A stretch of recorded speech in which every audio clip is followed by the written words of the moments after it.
Saya Fairin Fairin dengan Cahaya, my best friend. Oh, hi. Susah sangat nak bagi balik kunci tu dengan cara baik, akan minta cara kasar. Belasah lah. Belasah yang balik. Padahal kita nak membantu semua benda pasal kita. Biar dia tahu dah selesai. This is why I don't want this anymore. Susahlah nak cakap dengan you kalau macam ni. Itu dia. Kita mulakan dengan mukadimah drama Memenangi di Anugerah Drama Sangat. Dan kita dalam Indonesia. Assalamualaikum untuk anda. Saya Fitri Yahya pagi ini. Dan saya Hazrina Kasim pastinya akan menemani anda selama 1 jam ini. Apa yang anda saksikan tadi, itulah yang akan kita bawakan di awal permulaan Malaysia hari ini. Bagaimana mungkin anda sendiri yang menyaksikan baru-baru ini tonton Anugerah Drama Sangat yang mana menyaksikan drama Suamiku Lelaki Pendosa berjaya untuk mengungguli kebanyakan anugerah. Itu dia. Dan tadi kita akan bawakan semua pemenang yang ada pada pagi ini. Namun sebagai mukadimahnya kita harapkan anda dalam keadaan bersedia. Kita menuju ke Ramadan. InsyaAllah. Dan semoga ada kebaikan dan juga pelbagai hamparan ilmu untuk kita masuk Ramadan dengan gerbang yang penuh dengan kesetiaan. Namun sebelum kita bermula, kiranya kita tinjau-tinjau. Nak tengok cuaca juga baiklah Cik Fitri. Okey. Cik Fitri risau ya. Sebab penting kita nak bergerak ke mana. Baik. Okey. Kalau diikutkan di cuaca di beberapa saya kira di seluruh negara semuanya alhamdulillah baik-baik saja. Semua okay. Kecuali di Labuan kabarnya ada sedikit hujan sehingga jam 10 pagi ini. Okey. Itu Labuan semua okey. Awak nak ke mana sebenarnya? Ada perancangan ke? Tapi kita dah nak buka sekolah ni. Itulah dia. Sekolah nak buka, Ramadan pun nak menjelma. Perniagaan yang terbaik untuk anda semua dan kita harapkan bersedia juga dari segi jalan raya. Cuti sekolah mungkin tak banyak kenderaan. Tapi dah masuk sekolah ni perlu keluar lebih awal untuk memastikan kelancarannya. Okey, baik. Kelancaran untuk Malaysia hari ini pagi ini kita nak terus bawakan anda yang tak sabar sebenarnya nak mengikuti ataupun nak bersama dengan pemenang-pemenang kita. Assalamualaikum semua. Jantung kepada Okey. saya direktur. Suamiku Lelaki Pendosa Global Station Sendirian Berhal.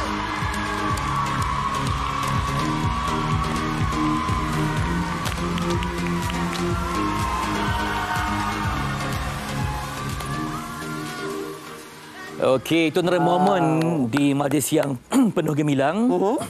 Dan pastinya kita bersama dengan Puan Era Rahman, pengarah terbaik, tahniah. Itu dia. Kita ada Puan Alia Ramli, penerbit drama dan merangkul drama terbaik, tahniah Itu juga. Dan ini dia, dua pelakon hebat. Pasangan betul-betul menjadi Datuk Ira Nazir sebagai penerima anugerah pelakon lelaki terbaik dan Gambit Saifullah penerima anugerah pelakon antagonis terbaik. Tahniah. Okey, kita dah saksikan drama tu dan alhamdulillah berjaya untuk dapatkan, saya percaya ini adalah mungkin sebahagian daripada orang kata berbaloi lah setiap daripada apa yang kita usahakan. Puan Alia sendiri satu drama yang dipetik daripada sebuah novel. Ya, betul. Tetapi kita nak tahulah kenapa ia menjadi pilihan untuk didramakan. Okey, Assalamualaikum. Salam. Okay, pertama sekali saya nak ucapkan terima kasih kepada pihak juri kerana telah memilih drama ini untuk diangkat sebagai drama terbaik Anugerah Drama Sangat. Okey, title asal drama novel ni adalah Imamku Lelaki Pendosa. Tetapi setelah perbincangan kita dengan pihak stesen dan juga dengan pihak JAKIM, kita dapatkan advice daripada mereka. Kita dinasihatkan untuk tukar kepada Suamiku Lelaki Pendosa. Untuk elak kontroversi dan sebagainya. Ya, sebab perkataan imamku tu sendiri adalah sesuatu yang sangat tinggi darjatnya. Betul. Ya, okey. Dan pengarah terbaik. Ira kan dah pengalaman sesi lebih 20 tahun macam tu? Betul. Okey. Dan sekarang macam mana cabarannya untuk menterjemahkan dalam bentuk yang betul-betul lah impactful kan? Sebab ia disulami dengan kontroversi ketika ditayangkan pun macam-macam sambutan daripada ini. Tapi untuk menjelmakan di layar perak tu macam mana cabarannya? Layar kaca. Okey, pada saya cabaran dia adalah apabila isu yang diketengahkan adalah isu yang sangat berat, iaitu isu gay itu tersendirilah. Jadi tidak semua yang kita boleh visualkan secara terang-terangan. Sebab benda tu kalau kita visualkan secara terangan, dia akan educate orang benda yang tak baik. Jadi apa yang kita bincang dengan pihak JAKIM, dengan producer, scriptwriter, nak plan. So kadang-kadang tu saya akan fikir macam mana nak buat ni. Tak boleh bagi orang like macam nampak ketara sangat kan? Tayangan umum kan? Yes, betul. So benda tu kita kena control by editing. So especially like macam Aaron and Gambit, kita akan plan kan. So I cakap dengan Gambit, I cakap kita jangan lebih-lebih sangat. Relax kan. Kita relax insya-Allah. Kan, kita relax insya-Allah, kita buat janji impact tu sampai. So diorang buat benda yang bagi impact pada audience, especially Aaron dengan Gambit punya scene. Okey, kita nak tahu juga dari pandangan Datuk dan juga Gambit sendiri kan, kali pertama ditawarkan watak berkenaan. Terus-terima ke macam mana? Fikir panjang dulu ke? You want to source? Okay, macam Gambit kan? Sebab kita biasa tengok Gambit watak playboy, watak bad boy, remaja nakal kan? Pascal. Okay. Macam mana transisi yang 360 lah saya lihat. Dengan memakai BB yang ada lip gloss kan? Nampak manja-manja macam tu. Okay. Actually bila saya terima tawaran ni, rasanya diorang belum shoot lagi definitely, tapi saya tengah shoot satu drama tu, masa tu kita PKP kan. So memang saya akan go through script dulu, tak kira cerita apa kan. So after saya go through script, tapi sebelum tu memang it's interesting lah. Kan, lepas tu bila saya baca skrip, I think it's interesting. Saya pun tahu siapa saya pair dengan. Saya rasa mungkin itu mulanya isu pertama saya lah, sebab of course bagi saya akan calculate bukan hanya satu naskah tu, tapi juga impact terhadap kita sebagai pelakon. Pernah juga kalau macam Hollywood pun ada Del Toro, bila dia berlakon ada Fear Loathing Las Vegas, it is an impactful to him for his career kan. So benda tu saya tetap kena ambil titik berat. So bila saya tahu memang Aaron semua, so okeylah, cool lah, kita tahu dia cool, kita, so itu adalah kerja. Bagi saya benda tu memudahkan kerja saya. Mungkin bagi setiap artis dia ada cabaran dia tersendiri kan, tapi bagi saya itu yang paling pertama dia. Dan bagi Datuk sendiri bagaimana? Bagi saya was quite challenging on my side, sebab my emotion is all over the place. Buat silap kepada ibu, memalukan keluarga, sayangi seorang lelaki, sayang seorang lelaki, dan sekaligus sayang seorang perempuan. So 4 macam punya sayang yang saya harus menonjolkan perbezaan dia, at a different level. Itu yang pertama. Yang second, kita dilanda COVID. And then bila COVID tu, obviously kita punya momentum tu dah out. Datuk tengah in character tengah berlakon ke? Tak. Momentum tu kita out lah kan, sebab kita terpaksa berhenti. Setahun kita berhenti. So nak dapat balik momentum tu agak susah. So kita obviously dengan Ira punya dia sentiasa remind us, don't forget tau, before this at least she keep on reminding us. And then yang paling susah pada saya bila mak saya meninggal. Bila mak saya meninggal, and bila saya balik ke KL ni, I was very depressed lah actually. Dalam PKP kat sana, lockdown 2 minggu. Lepas tu balik sini lockdown lagi 2 minggu. I was very depressed. Saya sampai dapat ubat untuk depression. And then tiba-tiba bila masuk set, scene yang saya terpaksa ketuk pintu untuk meminta ibu saya buka pintu, terimalah saya balik. So tu kata-kata tu memang saya teringat zaman-zaman dulu masa saya kecil, saya buat salah dengan mak saya tutup pintu, tak nak kasih masuk. So those are the words that apa yang saya lontar dari segi dialog tu adalah kata-kata yang tak terkata sebelum dia pergi. And then bila saya baca BO pun saya menangis terisak-isak. So memang it came from the heart. It came from the heart. Jadi terjemahan yang baik dalam bentuk lakonan.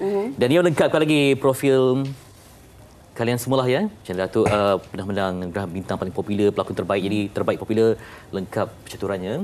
Okey, bagi Alia mungkin lepas ni lah semangatlah sebab bukan senang nak menang besar dari Tanah Gerah. Jadi pastinya nak mencari idea yang lebih luar biasa lagi untuk nama dah kukuh kan. InsyaAllah kita memang setiap drama kita memang cari kekuatan setiap drama kan, but this time alhamdulillah berpihak kepada Suamiku Lelaki Pendosa. Kemudian hari seterusnya, drama yang seterusnya kita akan cuba yang terbaik. Alia punya favourite genre kalau ikutkan apa? Saya suka cerita-cerita berat sebenarnya, heavy drama sebab dia lagi puas. Sebab kita educate orang. Kita bagi tahu, kita ajar orang macam mana kalau you buat silap, you macam cerita lelaki pendosa. Kita bukannya seorang pendosa, macam kita punya tagline, lelaki pendosa pun boleh ke syurga.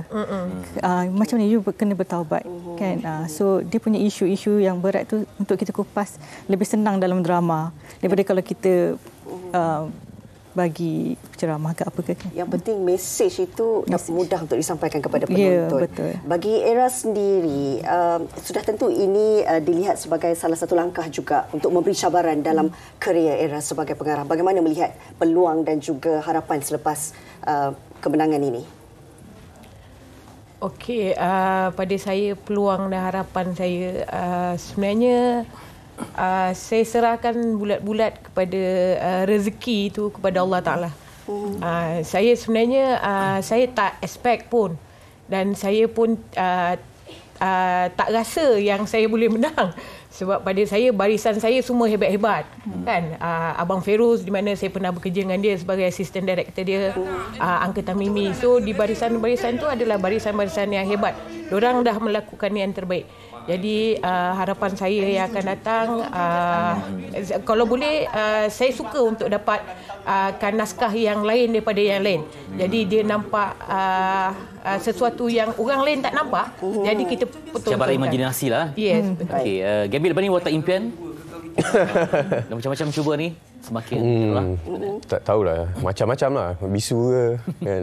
Tapi yang mencabarlah kot, sebab bukan semua yang mencabar tu dia banyak division kan. Betul. Dia punya gelombang tu lain kan. Tapi saya mungkin fokus kat benda-benda yang lasak atau military dulu at the moment. Tapi sentiasa terbuka. Sebab hari tu pun rasa alah tak pergi kan. Saya pun sebenarnya jarang-jarang berlakon drama. Ada tapi jarang-jarang sebab saya tak boleh macam berlakon-berlakon saja. Saya titik beratkan benda tu. So far dengan Global sangat memahami. So that's why buat ni kan. Tapi alhamdulillah.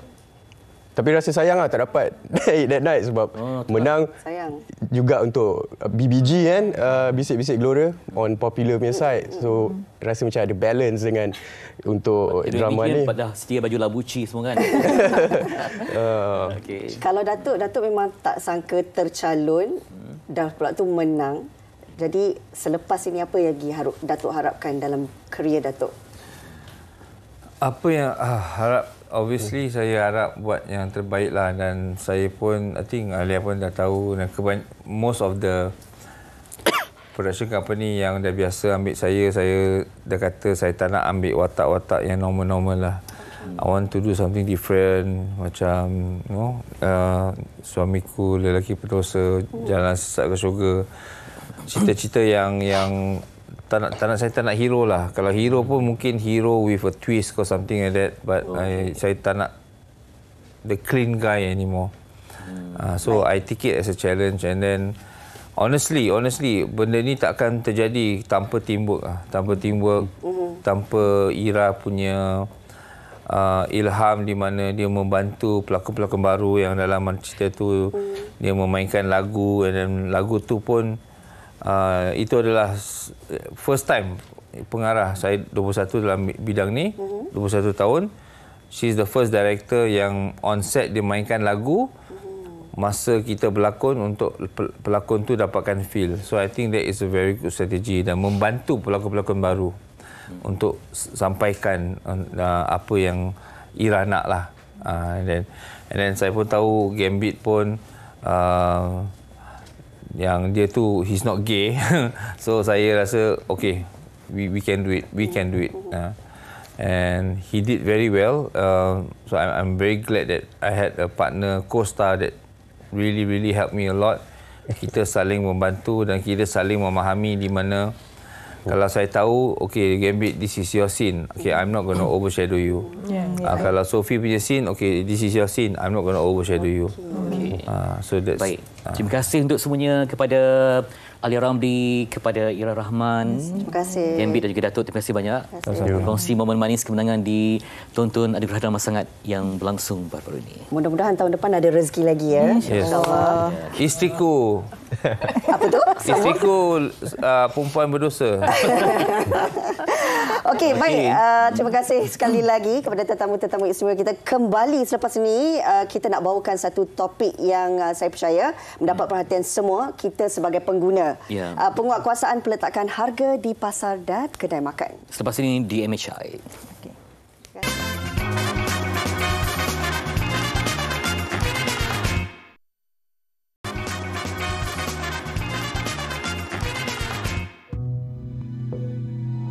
Pengabaian peletakan tanda harga di menu makanan atau barangan basah dan kering diambil sambil lewa sejak kebelakangan ini oleh segelintir peniaga. Kru MHI berkesempatan melakukan tinjauan di beberapa lokasi popular sekitar Kuala Lumpur dan Selangor untuk melihat pematuhan paparan tanda harga. Daripada tinjauan di kedai-kedai makan, ada pemilik premis yang tidak meletakkan tanda harga di papan menu makanan yang tertera. Mereka hanya meletakkan tanda harga di buku menu, malah ada juga harga yang ditampal dengan silofan. Bukan semua gerai tidak mematuhi undang-undang meletakkan tanda harga ini. Kebanyakannya ambil maklum dengan penguatkuasaan yang diarahkan. Meskipun kurangnya kepekaan tanda harga dipaparkan, orang ramai masih lagi menikmati makanan yang dijual di kedai-kedai makan sekitar kawasan ini. Seterusnya, kami sempat melakukan pemerhatian di beberapa pasar basah dan kering. Melalui tinjauan ini, tidak semua barangan basah dan kering diletakkan tanda harga. Ini antara perbualan yang sempat kami rakamkan dengan beberapa orang peniaga. Ni kira macam mana? Sekilo 12. Sorry tak tanya sebab tak ada tanda harga. Sekilo 12 Kalau campur boleh ke? Saya ikat RM2 nanti. Macam ni je lah tanda harganya. RM2 semua ni RM2.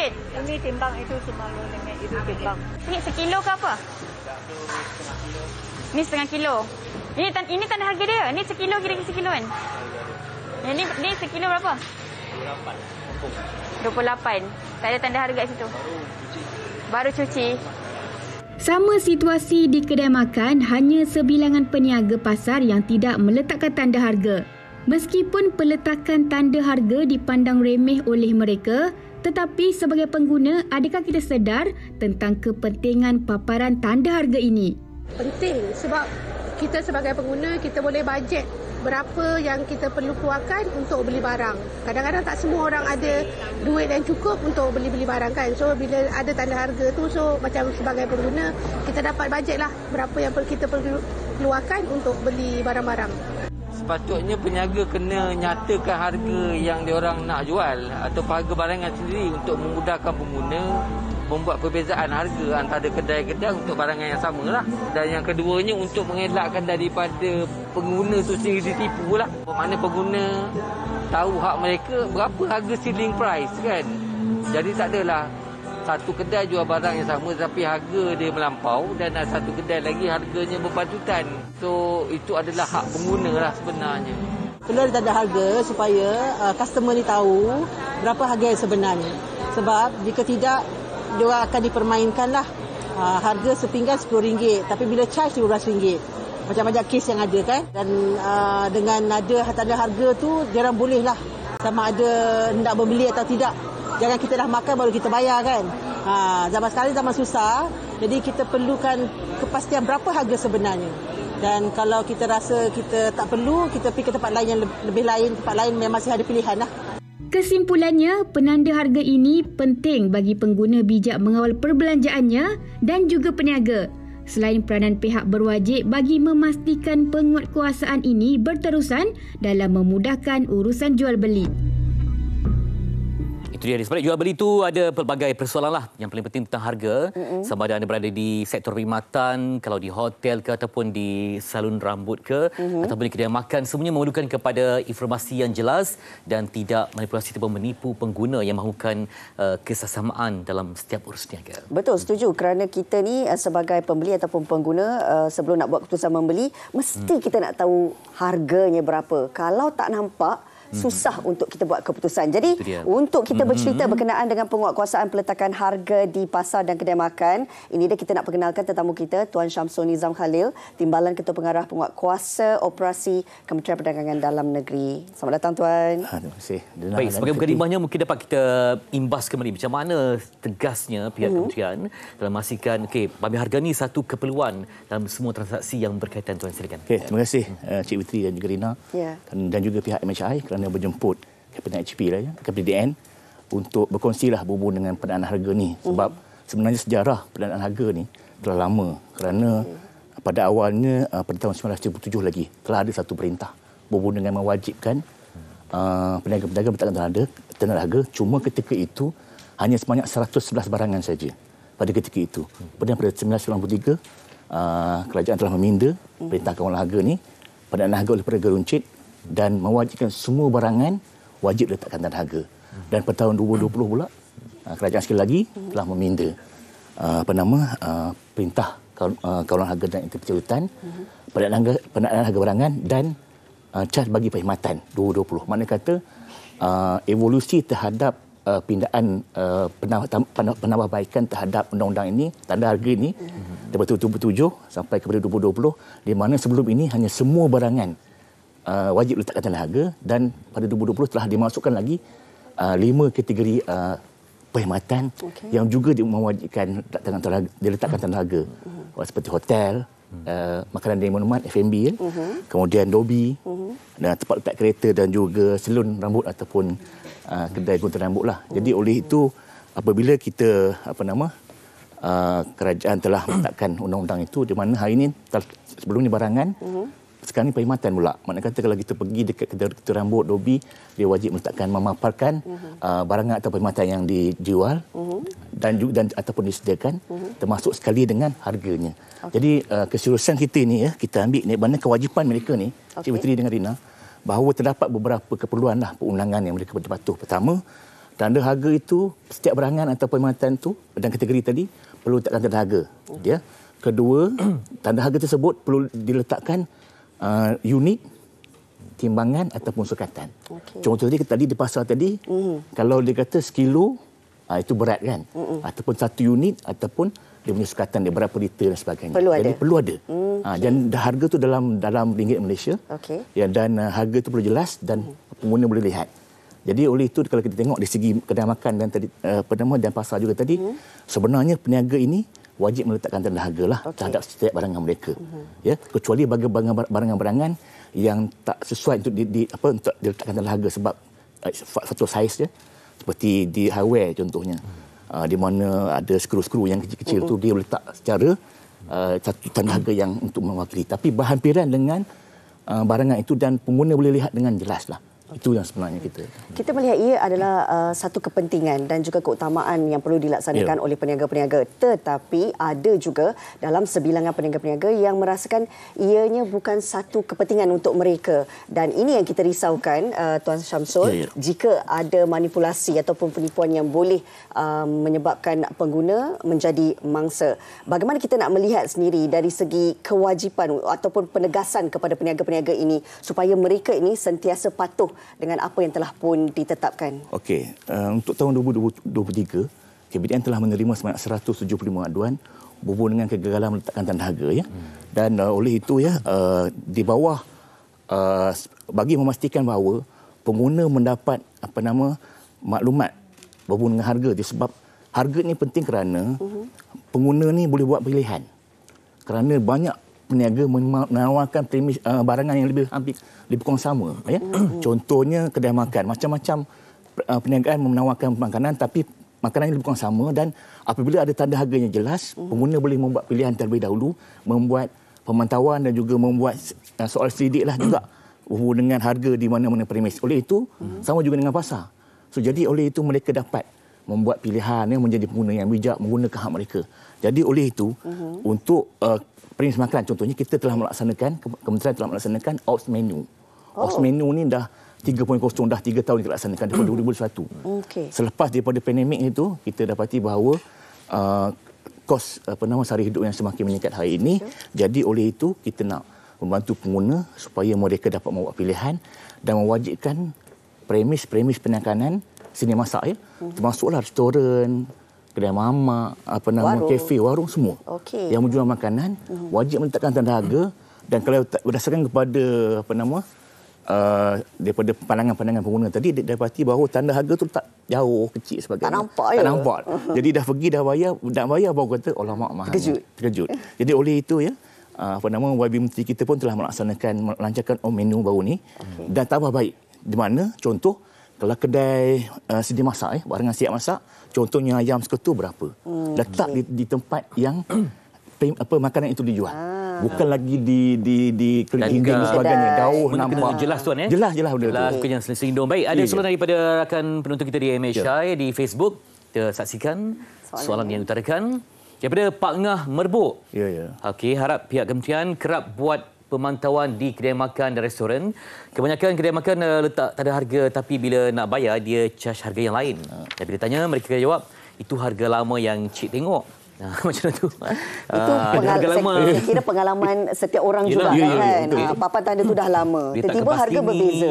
Manipulasi kita dah ambil banyak. Tiba-tiba ada harga lama pula tapi tak diberitahu macam mana tu. Betul. Okey. Untuk makluman Ops Menu yang kita laksanakan ni macam Ops Menu jugalah. Terus kita cek supaya harga yang dipamerkan tu sama tak seperti mana yang dia charge kepada pengguna. Kan? Jadi maksudnya kita lihat juga situ sepanjang Menu 3.0 ni, Rina dengan Fitri sebanyak 5,181 premis telah diperiksa di seluruh negara dan telah menghasilkan sebanyak 59 kes terhadap peniaga-peniaga lah yang 58 kes itu melibatkan tanda harga dan 1 kes melibatkan harga menggirukan. Yang tadi ni yang kata ini dia letak harga lain.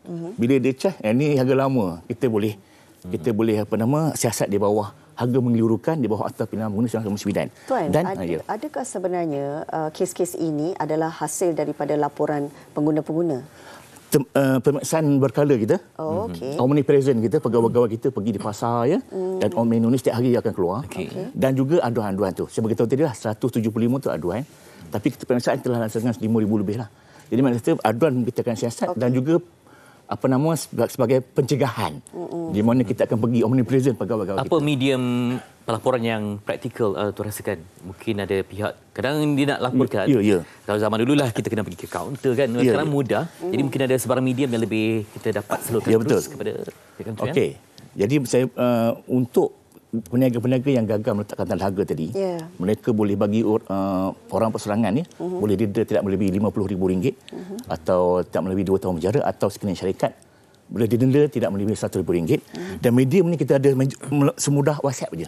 WhatsApp di mana sekiranya mereka untuk membuat aduan pengguna-pengguna boleh WhatsApp ada 2 nombor kita iaitu 079 279 4377. Lagi satu 079-848-8000. So mana kata dan juga kita hari ini kementerian juga telah melaksanakan aduan suri tu. Aduan suri itu maknanya kata ada barcode dia orang scan, aduan itu akan masuk terus kepada aduan. Mana kata kita akan pick up di situlah aduan-aduan tersebut.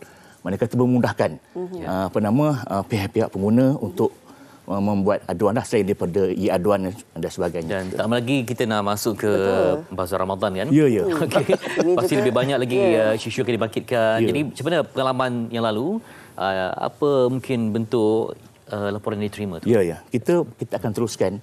Kita punya pemeriksaan kita ni dan WhatsApp ini dan kita akan pergi kepada semua pasar-pasar ni buat engagement dan sebagainya dengan PBT juga dengan pihak berkuasa tempatan dengan peniaga-peniaga persatuan peniaga supaya memastikan mereka meletakkan tanda harga dan juga kalau sekiranya ada menggunakan alat timbang perlu memastikan alat timbang itu masih dalam tempoh sah. Sebab isu di premis makanan ni terutama dengan seafood ni dia ada yang menggunakan alat timbang tu.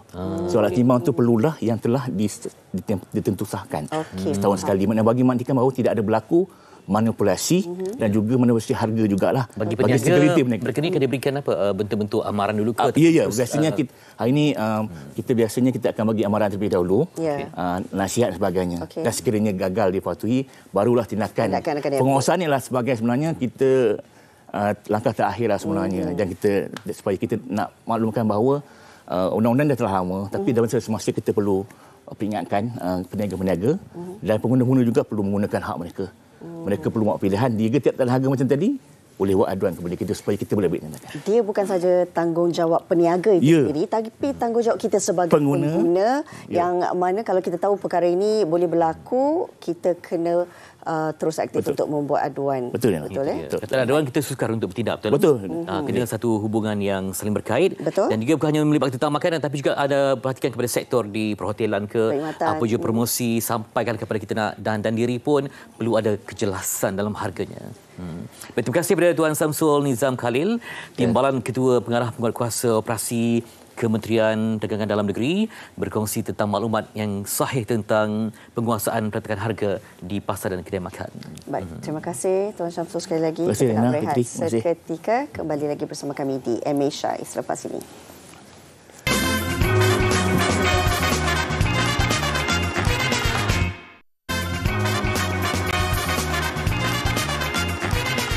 Baik, kita terus nak bawakan kepada anda. Ini satu kisah inspirasi di mana seorang tentera iaitu Sarjan Saidatul Husna Kamarudin telah pun mencipta nama dalam Malaysia Book of Records. Itu dia menunggang motosikal Kawasaki 250cc dengan membuat lompatan melepasi 6 kereta. Hebat. Bukan senang. Dulu kita bawakan sikit muka dimahnya kan? Benda yang baik, yang ceria. Tapi kali ini betul-betul membuktikan keupayaan di pentas antarabangsa. Saksikan. Silakan.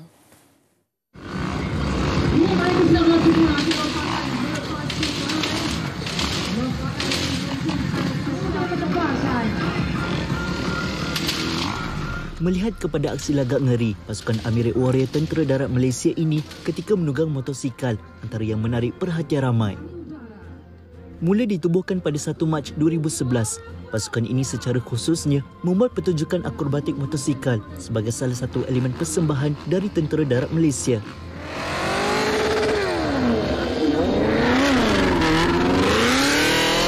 Aksi Willy membawa motosikal tanpa pemegang serta lompatan melepasi beberapa anggota adalah kepakaran Amirate Warrior ketika melakukan formasi persembahan. Lebih mengagumkan, pasukan yang dahulunya dikenali sebagai Tim Wira Merah KPTD ini bukan hanya dianggotai oleh kaum lelaki, malah anggota wanita juga turut terlibat dalam gimik yang sama.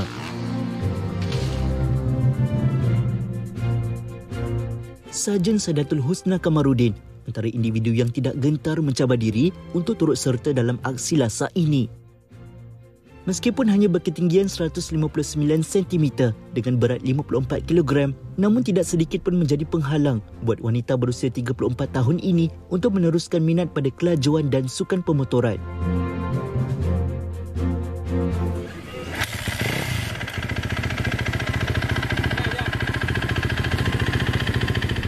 Malah sokongan tidak berbelah bagi daripada suami dan keluarga menjadi asbab utama Saidatul kekal semangat dan aktif.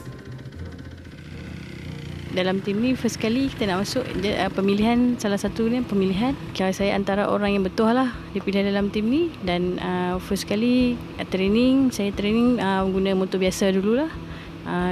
Dah pas training first tu, barulah saya try cubakan diri dalam scrambler pula untuk buat stunt. Sebelum saya berkahwin tu memang saya minatlah motor. Saya pernah ride solo. Masa saya nak berumah tangga tu memang suami saya dah sedia maklum tentang perkara ni.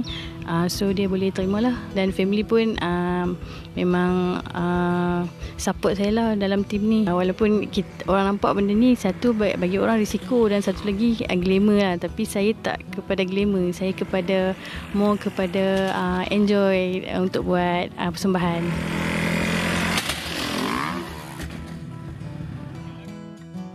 Setiap kali ditugaskan untuk membuat persembahan, dia tidak kekok untuk menyertai sesi latihan bersama anggota lelaki yang lain. Dia pernah direhatkan selama 2 tahun selepas mengalami kecederaan teruk ketika beraksi. Namun tidak pernah serik dan menganggap pengalaman itu sebagai asam garam seorang pelagak ngeri. Saya salah satu masalah kan, saya naik motor ni saya tak sampai kaki. Jadi adalah sebelum kejadian tu saya nak lompat, mungkin saya tergelincir. Waktu tu kita training tu atas padang rumput, saya tergelincir. Jadi saya pun alami kecederaan kat lutut kiri tu lah. Tugas dan tanggungjawab tu memang orang cakap dia dah diamanahkan untuk saya untuk buat. Pasukan juga yakin yang saya boleh buat setiap tanggungjawab yang dia bagi kat saya tu, saya boleh buat. Apa yang orang kritik kat belakang tu, saya tak pernah ambil sebagai benda tu untuk saya rasa down, untuk saya rasa macam tak boleh buat. Kalau boleh saya nak bergerak seiring dengan lelaki. Walaupun kita tahu kan kekuatan perempuan tu takkan sama dengan lelaki, tapi kita boleh mencuba. Mula mengikuti perkembangan Sarjan Sadatul sejak awal pembabitannya dalam Amirat Warrior, Kapten Muhammad Syarizad Muhammad Yusof berasa cukup bangga melihat pencapaian ibu kepada seorang cahaya mata itu. Pernah menganggotai pasukan yang sama sekitar tahun 2011, dia yang kini menyandang jawatan sebagai pegawai pemerintah tim Amirat Warrior mengakui pengorbanan ini bukan sesuatu yang mudah. Namun jiwa kental yang dimiliki anggota wanita kebanggaan Amirat Warrior membuatkan dia kagum dengan prestasi luar biasa yang ditonjolkan oleh anak buahnya. Untuk Sarjan Husna ni memang kita nak dapat individu ataupun stunt woman seperti beliau memang satu dalam sejuta lah kan. Bukan sahaja setakat mampu untuk melakukan aksi akrobatik yang mengerikan, beliau juga walaupun dah beberapa kali terlibat dengan kemalangan waktu persembahan, tetapi beliau tetap bangkit. Kalau kita melihat pada fizikal dia, orangnya kecil untuk mengendalikan motosikal yang besar sebab kaki dia tak sampai kan. Tetapi kita lihat kepada keberanian dia, kemampuan dia, memang kita agak tertarik lah dengan beliau lah. Selain daripada sesi latihan, pemeriksaan berkala juga perlu dilakukan terhadap motosikal yang akan digunakan ketika persembahan. Sadatul ditugaskan untuk menjaga motosikal jenis Scrambler Kawasaki KLX 250 dengan berat melebihi 2 kali ganda dari dirinya. Malah anak jati Kedah ini sudah menganggap motosikal sebahagian daripada dirinya yang perlu dijaga dengan baik. Macam kita dengan orang yang kita sayang kan. Kalau kita sayang, kita kena belai dia, kita kena jaga dia. Macam tu juga dengan motor. Kita kena tengok kerosakan dia. Kadang-kadang kita pun bercakap dengan dia walaupun kita tahu dia tak boleh berinteraksi kita balik kan. Setiap hari kalau saya nak buat event-event besar kan, saya akan cakap dengan motor ni, jangan buat hal, cakap moga-moga hari ni kita baik-baik saja, saya cakap dengan dia. Ataupun saya baca doa. Saya naik motor, saya akan baca doa. Bagaikan mimpi menjadi kenyataan, Sadatul berjaya meniti puncak karirnya selepas mempamerkan aksi menarik dalam persembahan Tatu Tentera Darat minggu lalu. Acara yang berlangsung di Pusat Latihan Asas Tentera Darat Pusasda Podiksa Negeri Sembilan bersempena Hari Tentera Darat ke-90 itu mencipta sejarah dalam Malaysian Book of Records bagi acara lompatan motosikal terpanjang wanita. Sekali lagi syurga, saksikan kebebasan dari Lembau Negeri Sembilan, Sarjan Sadatul Husna berjaya. Pertunjukan yang cukup mendebarkan itu menyaksikan kehandalannya menunggang motosikal sambil membuat lompatan melepasi 6 buah kereta. Selain daripada itu, pengunjung turut dihiburkan dengan persembahan pancaragam, tarian perang, kemahiran tempur tanpa senjata dan banyak lagi. Bukan itu sahaja, ribuan pengunjung yang hadir turut dimeriahkan dengan pameran aset dan kerjaya TDM pada sebelah pagi, sekaligus dapat memberi pendedahan kepada masyarakat awam terutama generasi muda mengenai Angkatan Tentera Darat Malaysia. Kejayaan yang dikecapi Sarjan Sadatul Husna Kamarudin ini juga memberi inspirasi terutama kepada golongan wanita untuk terus berusaha dalam mengejar cita-cita yang diimpikan dalam apa jua lapangan kerjaya. Tahniah Itu kita dia. nak ucapkan kepada Sarjan Inspirasi. Saidatul Husna. Inilah yang dikatakan Fat. Ya. Wanita yang mampu menggoncang dunia. Ini saya rasa boleh pergi jauh lagi ni. InsyaAllah. Banyak rekod akan dipecahkan sebab ini baru peringkat yang saya kira ada lagi sasaran mereka. Sebab bila kita dah pecah rekod ni kan mesti ada keinginan untuk lebih-lebih lagi. Semoga ada inspirasi untuk semua yang ingin berjuang. Yang paling penting perlukan kepada disiplin dan juga cari jalan yang tepat untuk mencapai impian anda. Okey, baik. Bila bercerita tentang impian ini, kita nak bawakan sekejap lagi. Ini bagi mereka yang mungkin punya impian untuk menjadi sebahagian daripada orang kata mewarnai industri seni. Kita ada pendatang baru ini. Sebenarnya kalau ikutkan dah lama dalam bidang indie music. Ya, tapi nak masuk ke mainstream ni perlukan cabaran. Siapa? Selepas ini kita bongkarkan di MHI. Sekejap saja lagi.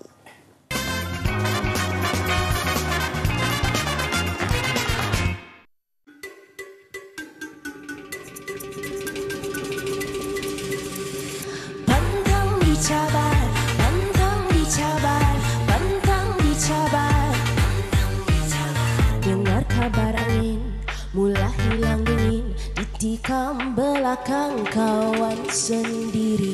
Lama ku bersabar, kau harus diajar. Sekarang menjelang mimpi yang ngeri.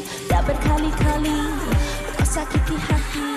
Cukuplah alasan, terima balasan. Pantang dicabar, lantang bersuara. Bila bukti kasar datanglah padanya. Pantang dicabar, takkan dia naya akan melawan keranaku. Pantang dicabar, cukup kau berbalah, tak mengaku salah, memutar belitkan dengan falsafah.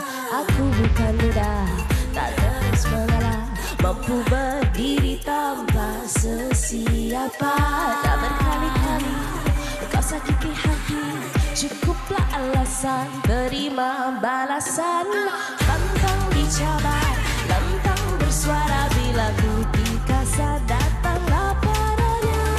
Pantang dicabar, takkan dia naya akan melawan keranaku. Pantang dicabar. Memang nampak lemah tapi dalaman kau tidak tahu. Kalau mau cuba boleh try test, tengok siapa yang terpaku. Setiap langkahku kau takkan tahu, ia tak menentu. Setiap masaku mataku tahu gerak-gerimu. Jadi jaga adab, sudah tahu dirimu dah sentam. Jangan jadi asap, saat terbuai di udara arah tak tetap.